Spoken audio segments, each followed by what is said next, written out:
right, welcome everybody to episode 5 of Fangirl Chat with Teresa Delgado from Fangirl Next Door and Tricia Barr from Fangirl Blog.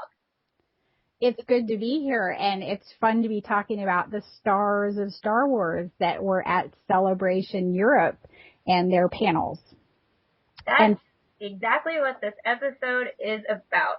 So there were several stars that did panels for Celebration Europe, and we're going to kind of go through them, not super in depth, but just talk about some highlights that we liked from the different panels.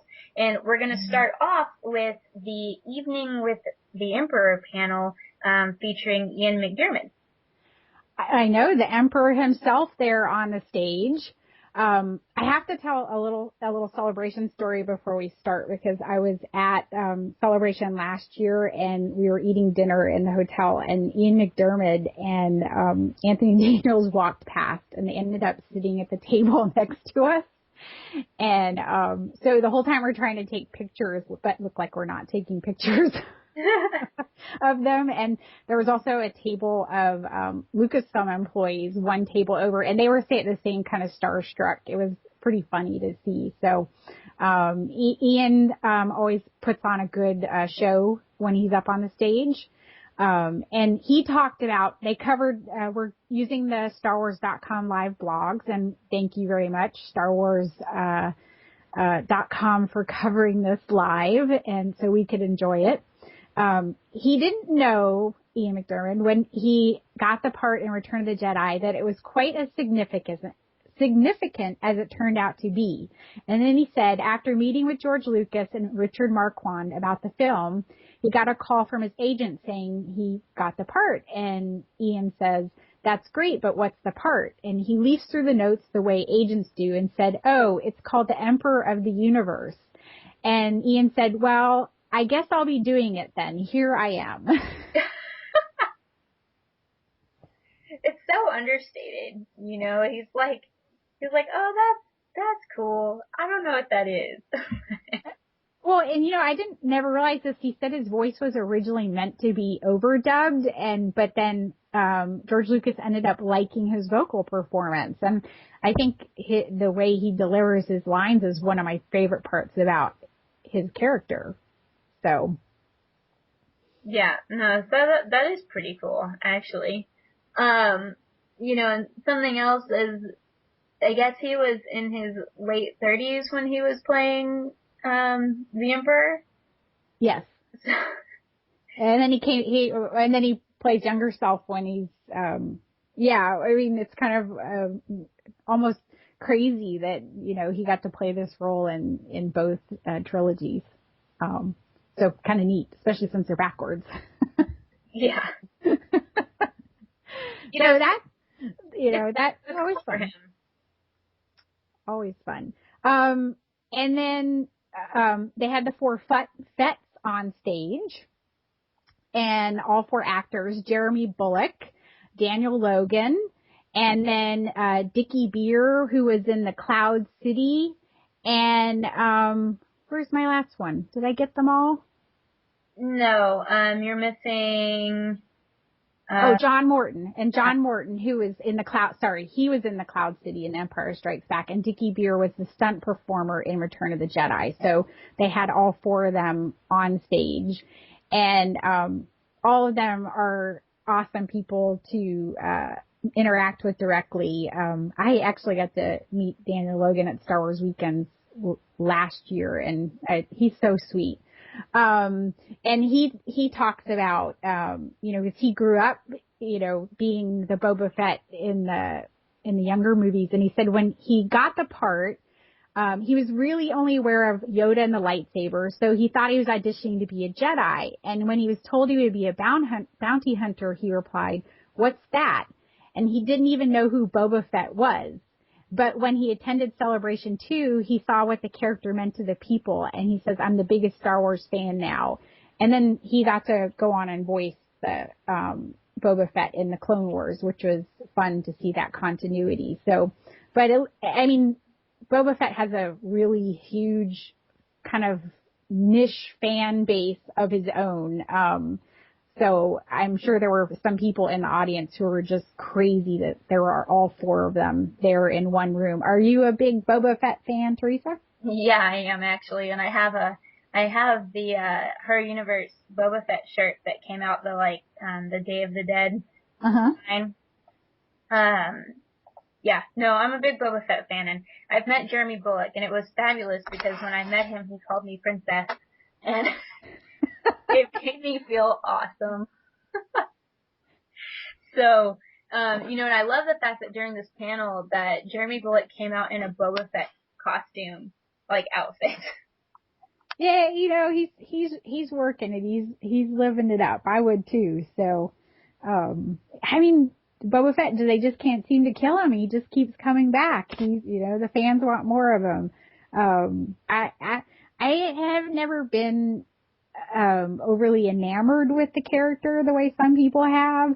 And, sometimes I almost think they rely on him, the character a little too much. But, you have to appreciate the passion of the Boba Fett fans. Definitely. So. Yeah. And I like at the end of this panel that Tamira Morrison came out to make a surprise appearance. And he plays Jango Fett. So he had all the Fetts. He had all the Fetts. And another great person that, again, these great actors that enjoy their role. So it's fun to see them, they get into it and are passionate and have fun with it. Yeah. So after that one, there was a panel with Anthony Daniels, which was called The Golden Hour,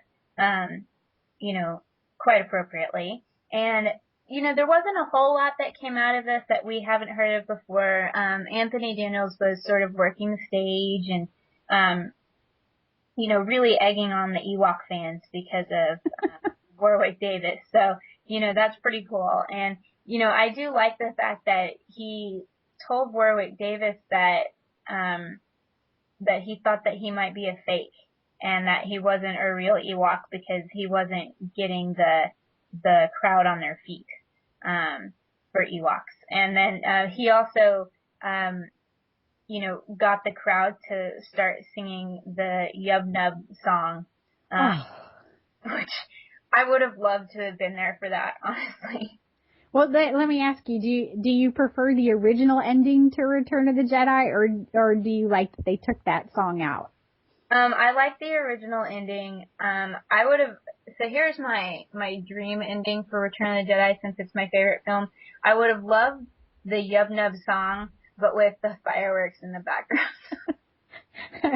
I hadn't considered that option, but I love the Yub Nub. I wish they had taken it out because it's I don't know. It made me happy. I smile when I hear it. And, so that's kind of funny that he, when he actually gets into the whole, golden droid with the Ewoks, with the story itself. That's sort of meta, isn't it? Yeah. So, and then of course Anthony Daniels and his panel has to bring up how he was the first host for Celebration, and so he essentially invented the job that Warwick Davis has now. And I like how Anthony Daniels, he's very classic British humor. It's really dry and in your face, and I love that. Probably the most interesting piece that came out of this was just him talking about how he sort of created the voice for 3PO and what his mindset was, and having him being an uptight character that's in conflict with other characters and other droids. And his personality makes you have a voice that's sort of higher pitched. And then the body language for 3PO was not because the costume was restricting, it just came from, he was trying to be very proper and upright and, very kind of ready to serve and all that kind of stuff. So, but we've heard that before. At least I've heard him mention that kind of stuff before.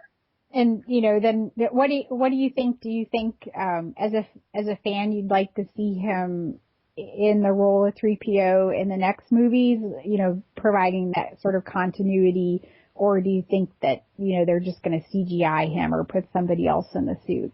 I would hope that they don't CGI him. It's just that realism of the droids that I really like about the original trilogy. So I hope he's there. It's easier to accept the fans or the stars that are sort of like in masked characters, if you will, rather than seeing like a face character, reappear in the movies.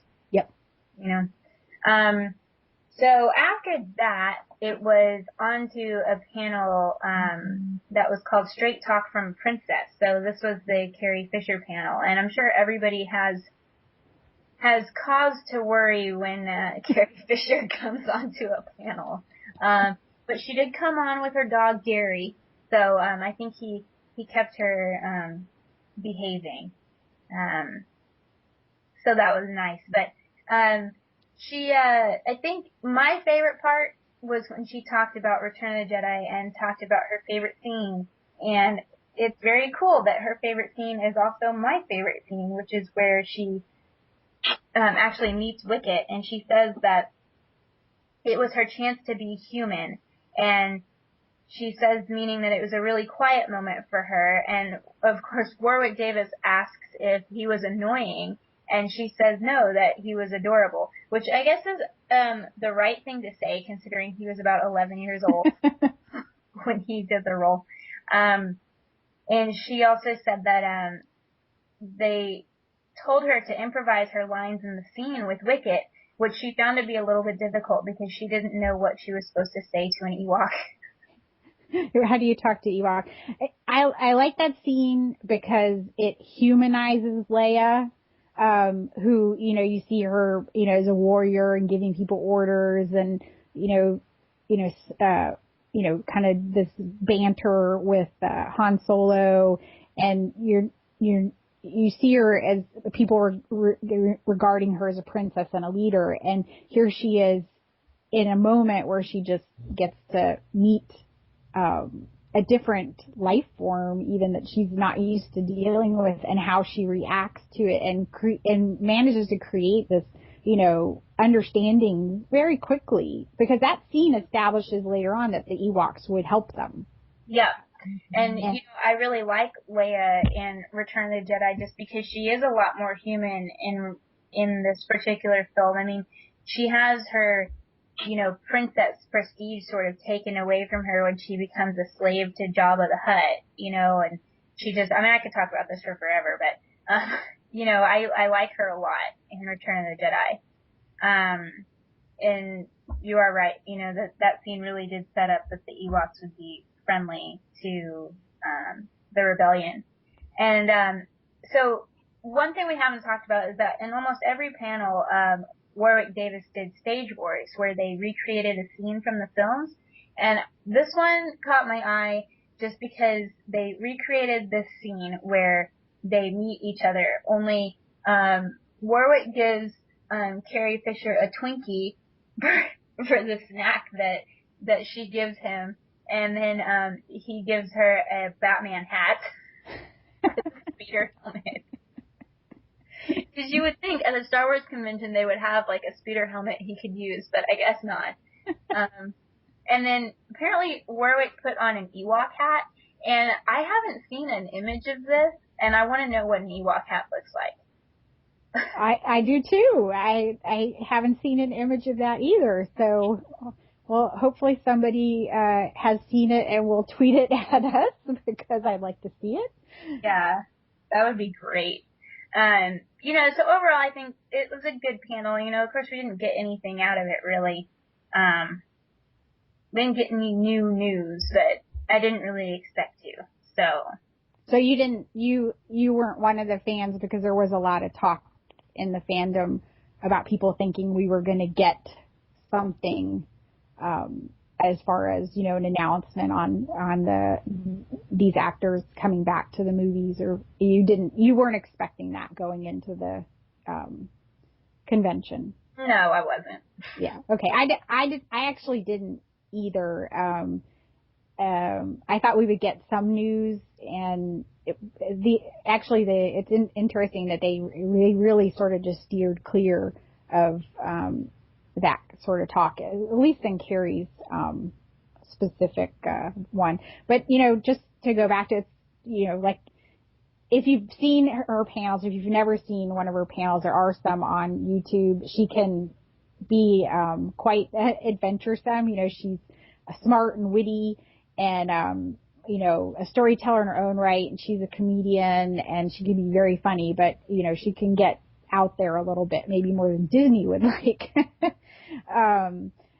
But you have to give credit because I even saw an old, I think it was a 1983 interview on Tumblr with her, and she really helped create the kind of the awesomeness that is Leia. She knew what she was up against and the character she needed to project, and she bought into it. And she even talks in an interview about how her and Harrison Ford developed some of their own dialogue in Empire Strikes Back specifically. So they weren't just reading lines, they were helping create these characters. And so all the people who love Princess Leia, and we have to give, mad props to George Lucas for envisioning her, but I think we're really lucky that she played that part.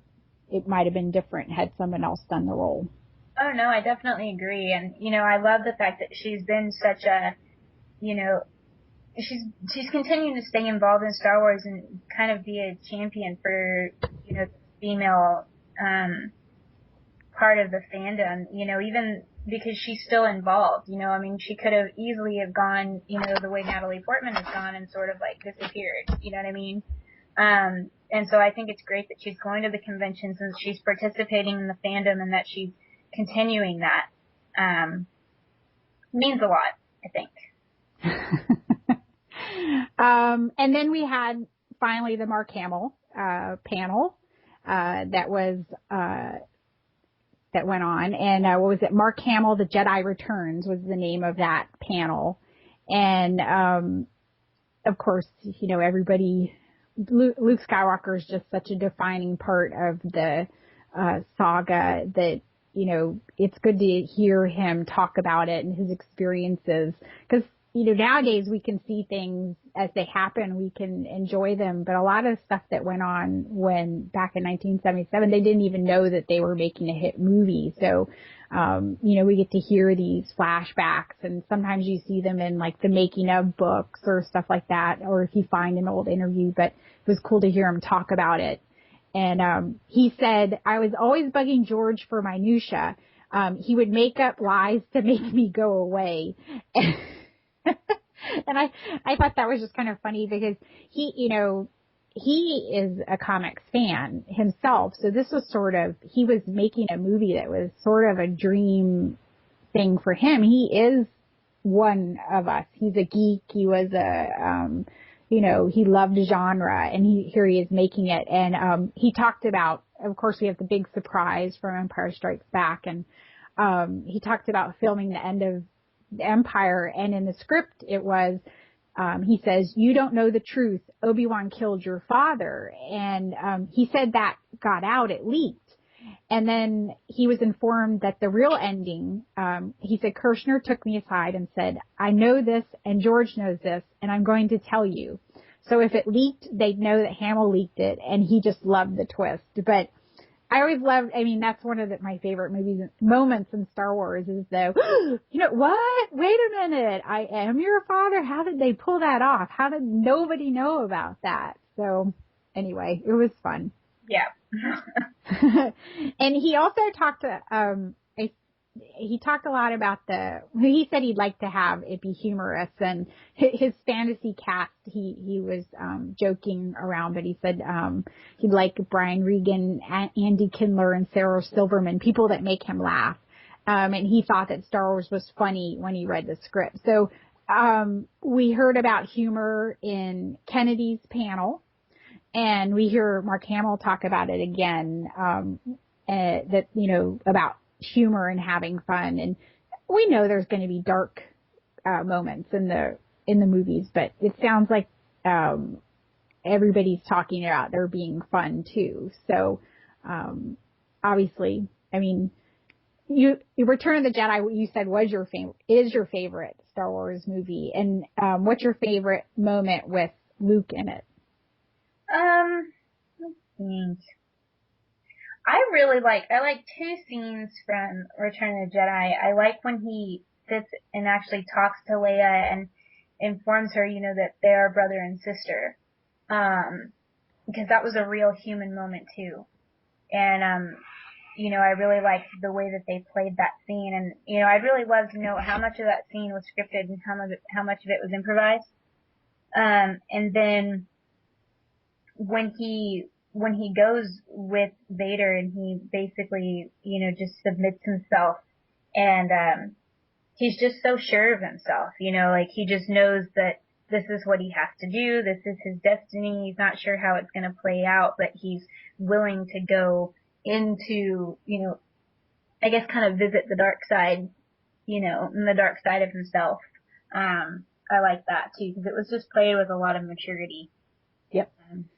Well, luckily the making of Return of the Jedi from John Rinsler's coming out this year, so you'll get to see. Are you excited for that book? I am. Yeah, I'm excited for it too. It'll be good to see like some of these thoughts that they share, with there's some pictures we've never seen before that are coming out, and I guess on the online or the ebook version you'll be able to get some content, some clips that have never been seen before, so that's kind of exciting. Do you guys review nonfiction stuff at Star Wars Bookworms too, or? We not really. We stick to the Array and Dark Horse stuff. So we should do a review of it. There you go. We will do that. So nothing out of Mark really either. I know there was a lot of expectation in some parts of the fandom. They really thought they were going to get some more movie news or something. It seemed obvious to me, at least, when nothing came in the Kennedy panel. If something was going to be said, it was going to be before Carrie and Mark took the stage. So it seems like, and it looks like they had great panels. All the panels looked like they were fun to be there. Yeah. Well, something to point out, Mark Hamill's the only panel guest that got a perfect score on the trivia during the panel. Well, he did, and that is most impressive. So that is pretty cool. And one other note on his panel is that I like the fact that he did comment on Rebels and that he'd like to do voice work for Rebels, because he also did comment that he did do something for the Clone Wars, but he doesn't know if we'll ever see it. I'm glad you brought that up. When I saw that, I was like, oh man, yeah. I hope maybe if they just get a little cut of it, I would just a little bit, put that out like bonus content or something. Right? That would have been fun. There was a point where somebody said, where the studio where they film, do the voices, someone had run into Mark Hamill coming out of there, and he was like, no, I'm just here. They do a lot of voices, and he sort of brushed it off. But, now it seems like maybe that was what he was doing a little bit, and probably in secret with none of the other actors in the room. So that would have been cool. Very. Well, that about wraps it up, and that wraps up our coverage over the news coming out of Celebration Europe. You can find Tricia at the following.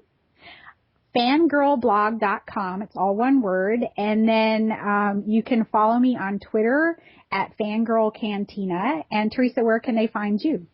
They can find me at fangirlnextdoor.com and then on Twitter at IceColdPenguin. So be looking for more episodes from us. We're going to do some other things. And hey, you know what? We might even do some non-Star Wars stuff. Fangirl geeky stuff. That's what I say. So come and join us on our next episode and see you then. Bye.